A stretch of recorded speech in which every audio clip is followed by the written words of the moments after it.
Good afternoon, everyone. This is Reading for Charity again. This is the fifth of the 5 reviews we're doing today because someone over my shoulder is getting very bored of me doing them. Today's one is Red Storm Rising by Tom Clancy. What to say about this one? It is an interesting book to do. Can you sit down, please? Thank you. It's an interesting novel. It's essentially, at the end of the day, the old Commando novels, the old Commando comics, which are all very kind of Second World War, hip hip hooray, let's go boys style, Second World War type comics. My dad had an absolute massive stack of them.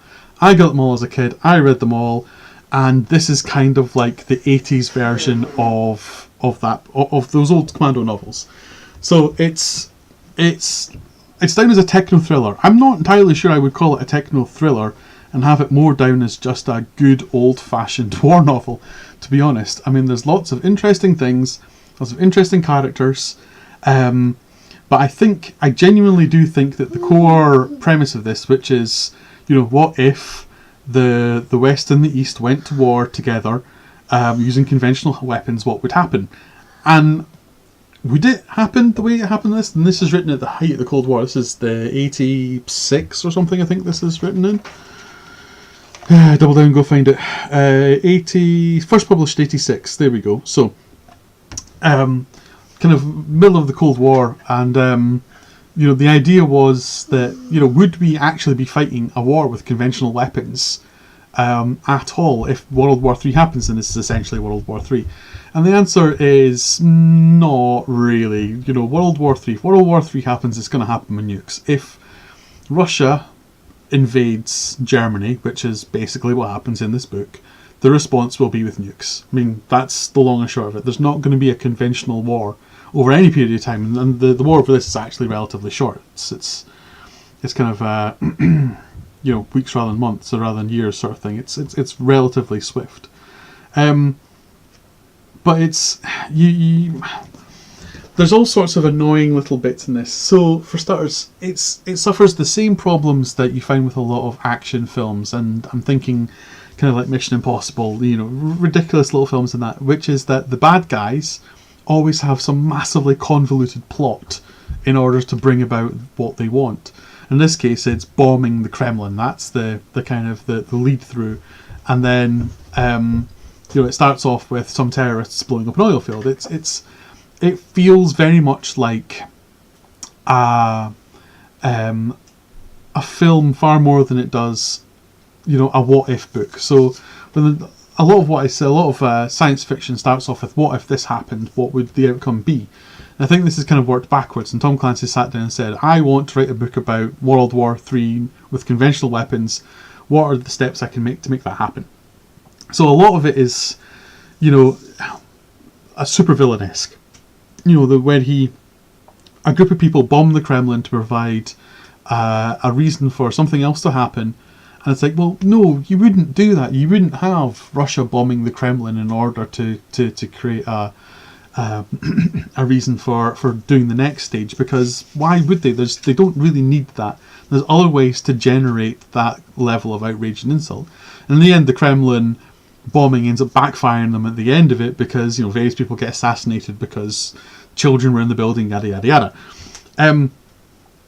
So there's a certain level of unreality, and there's an awful lot of suspension of disbelief in the book, and that's fine. It turns into the kind of novel where it's just the Commando comics in novel form.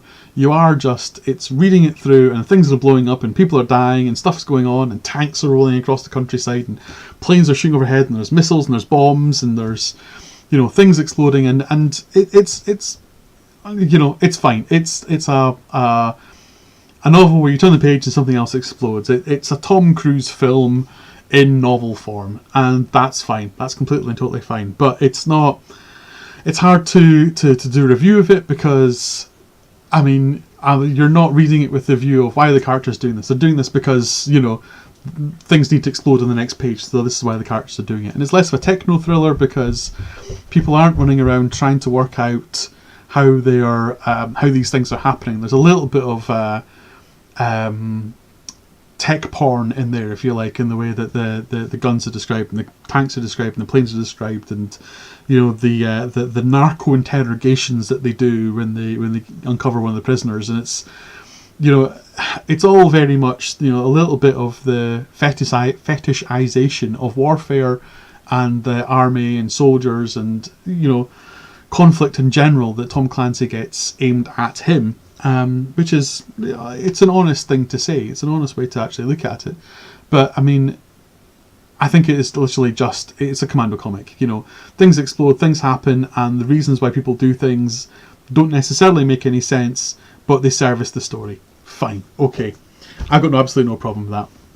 This is going to be a quick review because I'm not sure what else I can say about this. I mean, it's a decent length book. It's over 800 pages long, and again, a little bit, by the time I was getting halfway through this, I was kind of like, okay, well, how much more descriptions of jets screaming overhead can I actually take? How many more descriptions of subs hunting each other through the frozen wastes can I actually take? And the answer was, yeah, not much more than I got. It was, it's a book to fall asleep to because it gets a little bit repetitive. It really, really does. It gets a little bit repetitive. Did I say it gets a little bit repetitive? It gets a little bit repetitive. Yeah, it's repetitive. So, should you read this book? Should you read Tom Clancy, Red Storm Rising? It's a decent holiday novel. It's a decent novel to take with you, turn your brain off, let the explosions wash over you, and just enjoy it in the same way as you would enjoy, reading a comic with lots of things going boom, or an average Tom Cruise Mission Impossible film. That's the level that we're talking about for this. Decent book, nothing big or clever in it, but fairly enjoyable nonetheless. And that's all we're going to say about that one. So quick review for the last one, because otherwise I think my daughter is actually just going to start thumping me in the back of the head any second if I don't finish up. Are you going to start hitting me? Another big sigh. Okay, so the next review will be in a couple of days' time probably. It's going to be The Book Thief. We're going to read that one. That will prove to be quite interesting. It's another one of the books where I'm really interested in what's going to be done. It's it's set in 1939, and it's Armistice Day and all that sort of nonsense. So we'll see where we get with it. But it's probably the best time to read the book. So that'll be the next review, hopefully in a couple of days' time. Until then, we've been reading for the Archie Foundation. It's a fantastic charity based in the northeast of Scotland, helps sick kids. Thankfully, this wee one has never had to go in, but if she did, Archie Foundation would make her life a lot easier if she had to go into hospital. So please give this fantastic charity. I'm proud to support them. Raised over £750 so far. I'd love to make it up to 1,000 by the end of this, but we'll see. But yes, next review, it won't be tomorrow. I'll try to get the schedule back on. We're 4 books behind, so I'm going to try to get an extra 4 books read in the next couple of weeks. So hopefully 8 reviews in the next couple of weeks. That's probably pushing it, but we'll see. But yes, until then, thank you very much for watching. Thank you very much for listening. This is Reading for Charity. Good afternoon.